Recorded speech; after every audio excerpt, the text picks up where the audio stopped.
When considering the philosophical presuppositions of integrative counseling, certain terms need to be included and defined in this process. Let's begin with epistemology. Epistemology is the branch of philosophy that considers the nature, acquisition, and limitations of knowledge. It was during the Enlightenment period in Europe, during which time the authority of the Church came into question. Society began pursuing other sources of authority.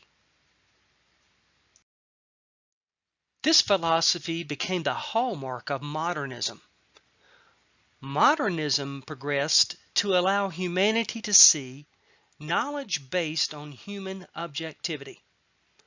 Modernism was often accompanied by a shift away from religious system of beliefs. As modernism collapsed, postmodernism filled the void.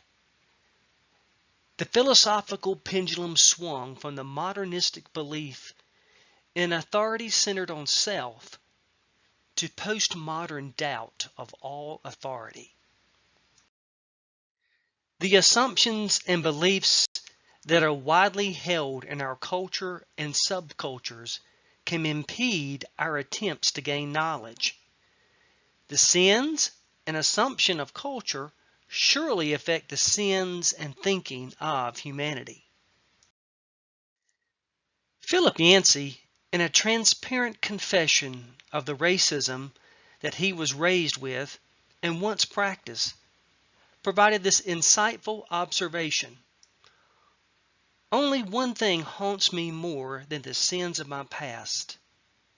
What sins am I blind to today? The sins and assumptions that pervade our culture are blind spots in our moral and epistemic framework. Sadly, we must conclude that culture can adversely affect our thinking. Rationalization and a host of defense mechanisms can distort our perception of truth. So, how can we know anything? Since all of us begin with worldview beliefs that shape the way we respond to the world, we are raised in cultures that mold our thinking through education and everyday experience, and we suffer the effects of minds that are finite, frail, and fallen. We must conclude that human beings can never eliminate all error from our thinking. We should react with humility as we grasp the significant limitations placed on our epistemic efforts by our finitude, frailties of our mind and bodies, and the fallenness of our moral reasoning. To obtain knowledge and to use information for appropriate ends, we need to be both morally virtuous and intellectually virtuous. Moral virtues help us to moderate our passions rightly and discern what is right and just, so we aim toward the right ends. Intellectual virtues are character traits that allow us to think well and in turn employ knowledge well. One intellectual virtue needed for integrated Christian counseling is intellectual humility. Intellectual humility is the ability to judge oneself accurately and to be open to correction and to the insights of others. Without intellectual humility, our pursuit of knowledge will be seriously impaired. We need to recognize that the limits of our intellectual abilities and our knowledge base. We need to admit that our own biases and fallibility can skew our conclusions.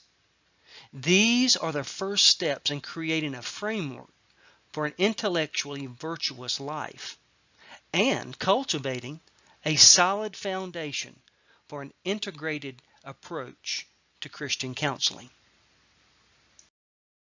In addition to intellectual humility, we need to add intellectual caution and intellectual courage. Intellectual caution requires that we be careful and circumspect in forming judgments. Intellectual caution encourages restraint and discretion. Intellectual courage causes us to face or overcome our fears that ought to be confronted.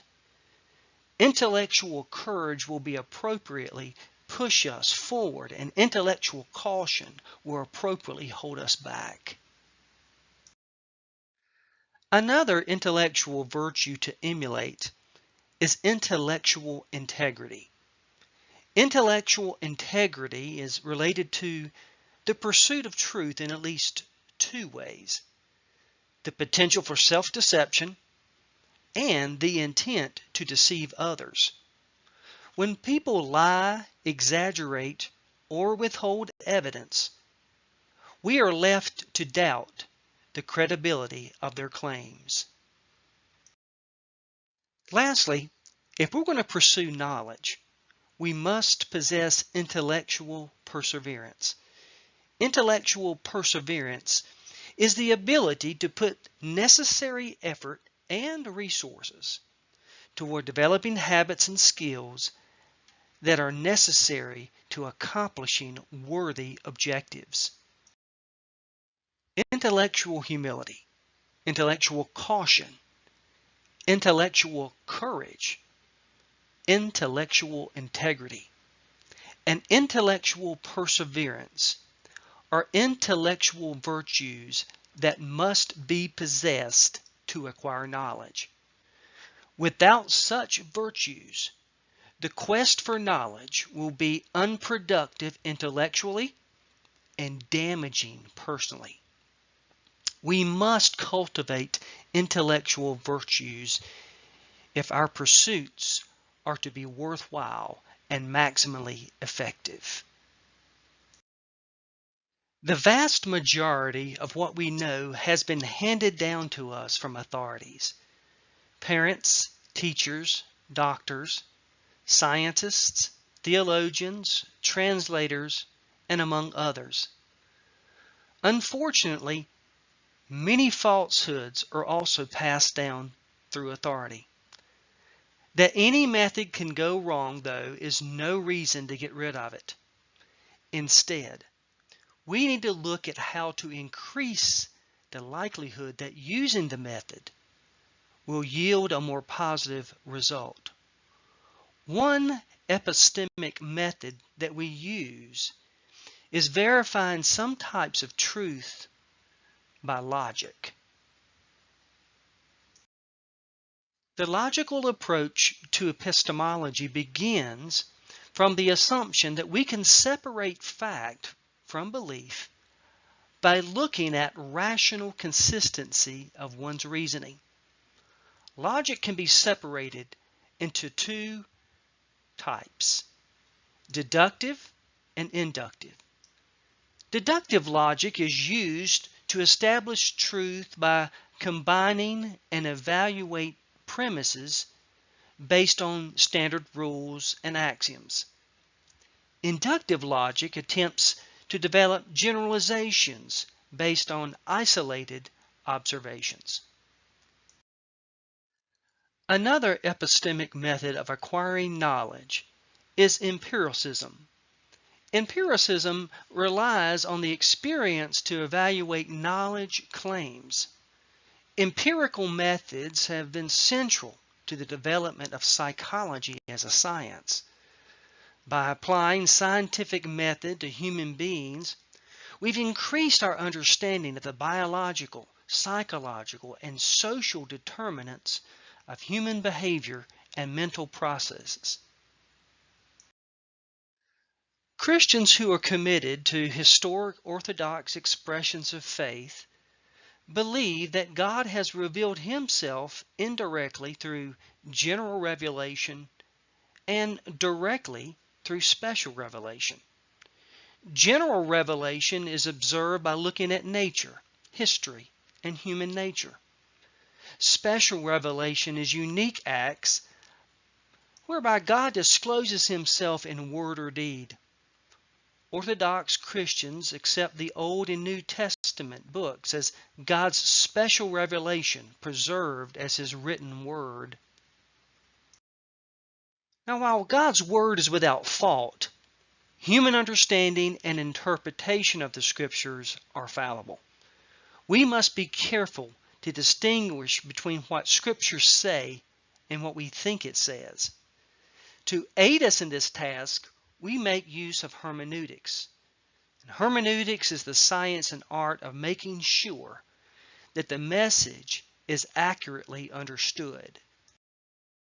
After exploring worldviews, human finitude and frailty, the place of virtues in seeking knowledge, and various means of seeking knowledge, we must ask ourselves how these all fit together in a Christian worldview.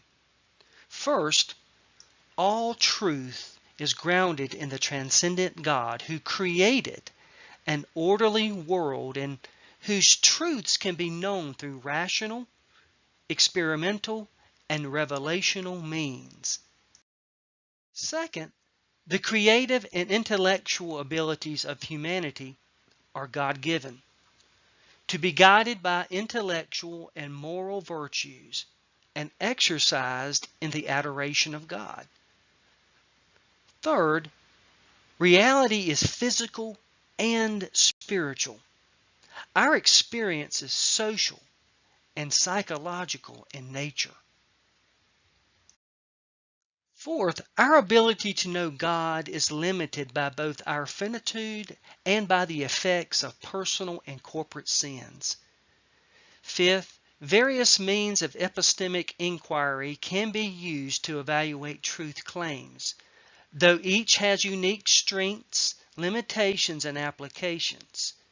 Sixth, historical events can be explored by a variety of methods and sources, with the recognition that our investigations are guided and limited by the assumptions made and results discovered. Lastly, the future is not completely determined, but a limited degree of predicted accuracy is possible based on the trends and reasoned outcomes. The desire to know and understand God's world is a God-given capacity. But the pursuit of knowledge is affected by worldviews, human finitude and frailty, individual and communal sin, assumptions, methodological limitations, and the availability of data. It is possible to use various methods to understand human experience, including psychological theory, psychological science, and Christian theology. While our findings must be held tentatively and humbly, this framework makes integration conceptually possible and intellectually appealing.